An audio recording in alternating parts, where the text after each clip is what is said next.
Let me provide you with a little bit of homework help on this part 2 of lesson 6.4 where we are graphing log functions. So right away I'm going to take this given function for number 38 and I'm going to do a table for the related decay function y equals 1/5 raised to the x power. And let's see what that table looks like. Same old domain numbers, inputs, 0, 1, 1 1/5, 2 1 25th, -1 5, -2 25. Well, the next thing I need to do, remembering that log functions are inverses of exponential growth or decay, here is the table for the log function y, or f of x, equals log base 1/5 of x. So again, to get the inverse, I just take the ordered pairs from this decay function and I switch places with the x, y coordinates. 1, 0, 1/5, 1, 1 25th, 2, 5, -1, 25, -2. And there is no transformation taking place. I'm not doing vertical stretch or compression. I'm not moving left, right, up, or down. So this ends up being the table that I plot, and I connect those dots, and I will have the answer for number 38. Since I've got to be able to plot 25, I'm going to change my units. I think I'm just going to make them in 5s on the x-axis. Okay, which means 1, 0 is going to be really close. 1/5, 1, that's even closer. As we go up the y-axis, we're going to get really, really close to the y-axis, but we're never going to touch. We have a vertical asymptote. And then over here, 5, -1, and 25, -2, and here we go. I'm going to hug the y-axis really closely with my graph, treating it like a vertical asymptote. And then as the numbers for x get larger, or as x approaches positive infinity, the graph will continue to make its way downward in that direction. Okay, so maybe that's not real plain there that I made my units in 5s on the x-axis. But you should have a graph that looks something like this. Make sure you have a table to support your graph, and that should be your answer for number 38. Let's try number 39. Notice it's a little different. First of all, we're going to make a table for a growth function this time. So let's make a table for y equals 2 to the x, exponential growth. So we can do 0, 1, 1, 2, 2, 4, -1, 1/2, -2, 1/4. Okay, now the log function means we just take those ordered pairs that we got from our growth table and we switch them.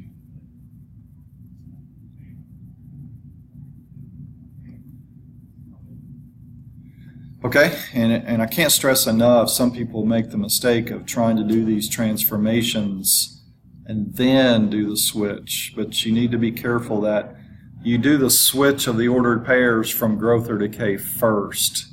Now we're going to take care of multiplying by 4 and moving up 6. Okay, so multiplying by 4, that's called vertical stretch. And the way we accomplish vertical stretch is we take 4 and we multiply each of our y coordinates by 4. Okay, so I'll call this vertical stretch times 4. Okay, I'm not doing anything to the x's at this point. 1, 2, 4, 1/2, 1/4. I'll multiply 4 times each y. 0, 4, 8. -4, -8. All right, so if you don't want to look at these anymore, you're done with these. We're just doing a table progression here.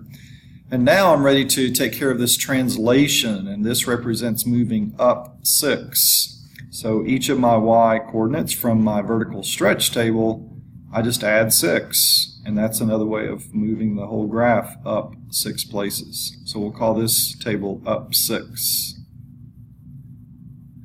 So once again, I'm not doing anything to the x's with this step, but I'm going to add 6 to each y. 0 plus 6, 4 plus 6, 8 plus 6, negative 4 plus 6, negative 8 plus 6. And now I'm ready to graph this final table. All right, so I'm just observing. I've got to be able to plot 14 on the y-axis. That's my biggest number, so I think I'm going to do y-axis in 2's. Okay, so here we go. 1, 6, 2, 10, 4, 14, 6, 1/2, 2, 1/4, negative 2.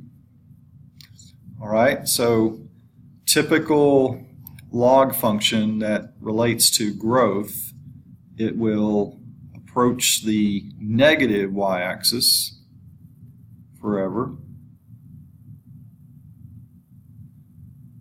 So we got a vertical asymptote, which will be the y-axis, since we did not move left or right.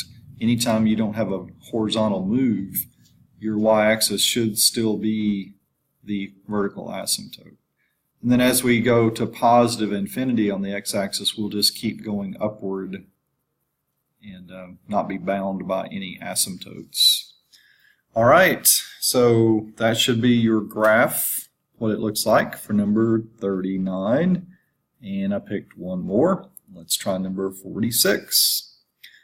Again, make sure you can do these on your own. It's good to watch, but you should make sure before test time that you're able to do these without help. All right, so let's start with a growth table. Y equals 5 to the x power. 0, 1, 1, 5, 2, 25, negative 1, 1/5, negative 2, 1/25. Okay, and let's switch the ordered pair so we can see the log function. Inverse, so 1, 0, 5, 1, 25, 2, 1/5, negative 1, 1/25, negative 2. Okay, now we're going to do the translation. We don't have vertical stretch or compression in this problem, but we need to move 4 places to the right and 5 places down. So let's see if we can just do all of that in one problem. I'll call it 4 right, 5 down. Okay, done with this table. Don't need it, but we do need to base this movement off of this table. So 4 right, you can just think of adding 4 to each of these y or x coordinates. 1 plus 4, 5 plus 4, 25 plus 4. This would be 4 and 1/5 and 4 and 1/25. And 5 down means subtract 5 from each of the y's. 0 minus 5, 1 minus 5, 2 minus 5, negative 1 minus 5, and negative 2 minus 5. And we have our table to plot.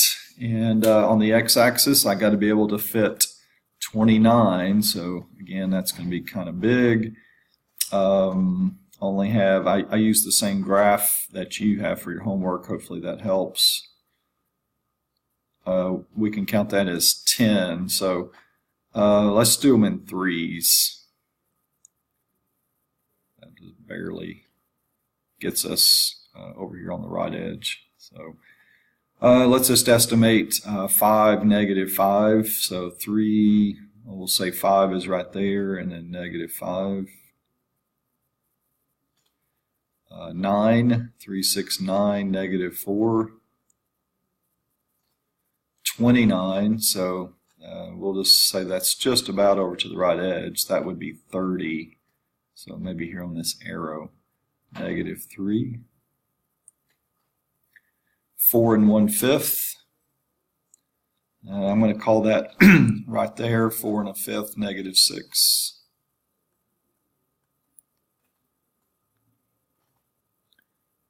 Lost my place, so this is 3, so 4 1/5, just a little bit to the right of that mark. 1, 2, 3, 4, 5, 6, and then just a little bit lower than that, closer to x equals negative 3 will be our final dot.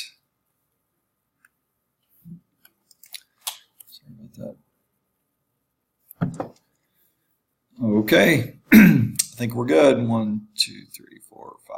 Let's see. 1, 2, 3, 4, 5, 6, 7. All right, we're good. Okay, notice we moved 4 places to the right, and it's kind of hard to see since this is really 3, but I should be, and this would be 6, so really I'm approaching the invisible line x equals 4, and because I'm estimating, I may have gotten a little bit too close, but I think it's close enough. Just so that you understand, shifting 4 places to the right means I now have a vertical asymptote. It's not the y-axis anymore, it's the line y equals 4, or x equals 4. And our graph looks like this.